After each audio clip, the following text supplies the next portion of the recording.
is Ingra Michelle Williams, and let's talk about it. I've been waiting all week trying to figure out how can I bring this information so that it's impactful, that it resonates, that it's something that you walk away from and it really has you thinking about your life, maybe for the first time differently. Because I want you to look into the mirror and I want you to take a long look at yourself. Before you even listen to the rest of this, just pause me and find a mirror and just take a look into that mirror and look at yourself and think about, what do you really see? Not just the reflection that's looking back at you, but what do you really see? When you're honest with yourself, do you see a person standing before you that you're proud of? A person who's lived a life that is fully lived, a person who has been able to express herself and not feel like she has to shrink herself because she's trying to make the world accept her for who she is, not who she really is. When you look into that mirror, do you see a woman possibly who doesn't reflect the visual beauty of who you perceive yourself to be? And when I say perceive yourself to be, like when you look into the mirror, because before I looked into the mirror, I saw this version of myself with 50 coats on. 50 coats, you can imagine 50 coats on my body that I had been wearing around for 50 years. Every year representing a pain, a trauma, an experience. And not that they were all bad, but they were starting to weigh on me.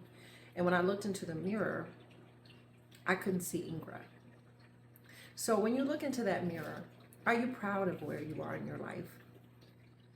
Do you see yourself in the career that you've always wanted? And if you're not, why? When you look at your hair, when you look at your face, the expression lines, do you see age? And are you proud of that age? Because I look at my scars and I'm proud of them now, but I wasn't before. Every wrinkle I see, it's progress. It's a life that's been lived. And I'm proud of that. But I didn't always see that girl. So when you look into the mirror, what do you see? I'll wait for you. You're back. I'm great, great, great. I'm really happy that you're back. Because it was the first time that I looked into the mirror when I came out of the garage. As a matter of fact, I'm standing by the garage. I've contemplated if I want to let y'all into the garage. Maybe I'll do that. Maybe I'll do that. I'm going to pull this camera. Not that you're going to see my full garage. Let's see how. Almost fell. Almost fell. Okay. Stay with me. I'm in a garage. I am standing in the very room that threatened my life. And when I say it threatened my life, this was where I was slowly killing myself. Because I have a workbench over there. I think you can see it with my weights on it. It's weights now because I actually work out. I bought that weight bench with the opportunity that I was going to work out. But I would come in here, I would sit on the weight bench. Those shelves that are in the back, that's where my ashtray used to sit. I never got a full ashtray because I felt like if I got an ashtray, then that would be meaning that I'm succumbing to this new life of being a smoker, even though I smoked for about 4 years before I stopped. Maybe 5 years. But I would put my little ashtray on there and I would sit on the edge of the workbench and I would spend hours in this room, killing myself. So when I say God saved me out of the garage, he pulled me out of this place because it's dark in here. But it became this metaphoric space for me. Now, if I turn this, y'all see my treadmill back there with my TV. I'm about to change this whole garage because this has become my sanctuary. This has become the place where I come in and it's a garage. It's not a finished garage. It's a garage. And so it's a lot of stuff. And I also feel like all this stuff represents my life. And all the stuff that I was carrying, those 50 coats I was talking to you about. Now, I wanted to really bring you in here, and this was an impromptu moment. It's making me emotional, to be honest with you, because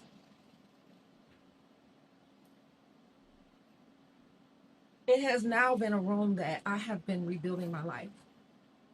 So far, I've lost 35 pounds in this garage. It has become a room that I sit in a lot of times and my husband, I know, like, what is she doing in the garage? I don't even cut on the TV. I don't watch much TV anymore. But I have this book that I designed for myself. I don't know if you guys can see it, but I designed it with a picture of that's a likeness of me. And I've used it to track workouts. Everything is in here for months of workouts that I did for myself. And I did all of that because this had become a place where I started my awakening, where I was aware that I was killing myself. And I said awareness is the first step to really figuring out. It asks the questions. It doesn't get deep into the questions, but it actually starts to ask the questions of why am I doing this? And as a matter of fact, I don't even know. My daughter just came. We're supposed to be heading out together. So I'm going to let her jump in here with me because she has gotten the brunt of this awakening. Because once I became into this awareness of what I was doing, I started to have to say, like, why? And I said, awareness will ask the surface questions and it will make us aware that there is something undesirable or there is something in my life that I'm feeling, that I'm trying to express, that I'm now conscious of. So we could go through life being unconscious, but the awakening will start to make us conscious of our behaviors, our actions, the things that we're doing. And so I was in this garage thinking, I don't want to stop smoking because this is my happy place. This is where I go and I can just chill out and I don't have to pretend like the world exists. But really, I was lying to myself. And that's where we get to pillar two. Pillar two, which is truth, is when you start to ask the deeper questions. Is when you have to get honest with yourself. And I said, you don't have to tell anybody else what you're feeling, but you have to tell you what you're feeling. Because, guys, where I really knew this message had to hit home today is because on pillar two and between pillar one is when you make a decision. What decision?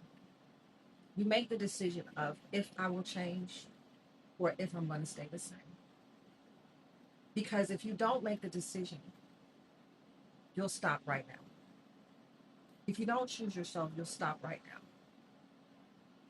Because you won't ever assimilate to steps 3, 4, and you'll never get to 5, which is the becoming. Right now, you'll make a decision. Am I going to listen to this crazy lady and get honest with myself? Or am I going to go back to sleep? That's when you decide to be like in the Matrix. Do I take the red pill and wake up? Or do I take the blue pill and go back to sleep? And I could be saying it wrong. So, but it's a decision. It has to be made. I decided to keep moving forward. And I hope that you'll continue to keep moving forward. Because we said the awakening will start to reveal. And it'll start to ask the question. But truth will start to really dig deep and ask the deeper questions. Why was I in the garage smoking the cigarettes? Because I was lonely. I was unhappy. I honestly cannot think of one area of my life that I was happy with. I wasn't happy in my marriage. I wasn't happy with myself. I wasn't happy with my spirituality. I wasn't happy with my job. I wasn't happy with my finances. I wasn't happy. I was playing one on TV. I was walking through my own life like I was in a TV show and I was pretending. But now when I get up, this is what you might see me in 90% of the time is workout clothes because I'm always in that frame of mind. One is where my life is now. It's where I am now. I'm not at my goal. I still am working on my health. There's still more I want to do for myself. It's a personal decision. But I feel lighter. I feel better. Come here, daughter. My daughter came with me. She's here because she's getting me out of this house. And she has been my first friend. Come. I want y'all to see her. I know she wasn't planning to be here with me. She has been helping me in my journey. Gosh, I'm getting emotional. Oh, stop it. Oh, what did I walk into?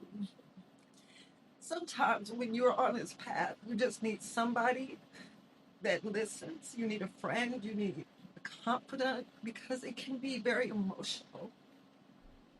And she listened to me so many days as I walked through this process of self-discovery, of understanding, of learning myself again.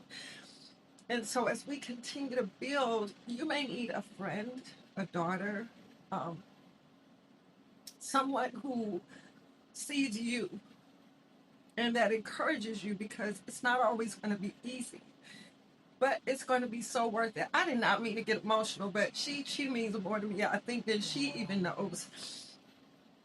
And I want so many people to get this, because it's so beautiful on the other side, of just starting to see yourself for the first time.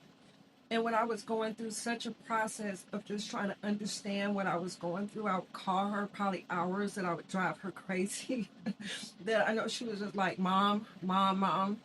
But she listened to me and she helped me to get it out. And when you're going through your truth phase, it can be difficult, because for the first time you get honest with where you are, who you are. And so every time when I come into this garage, it is no longer a place of sadness, even though it's dark.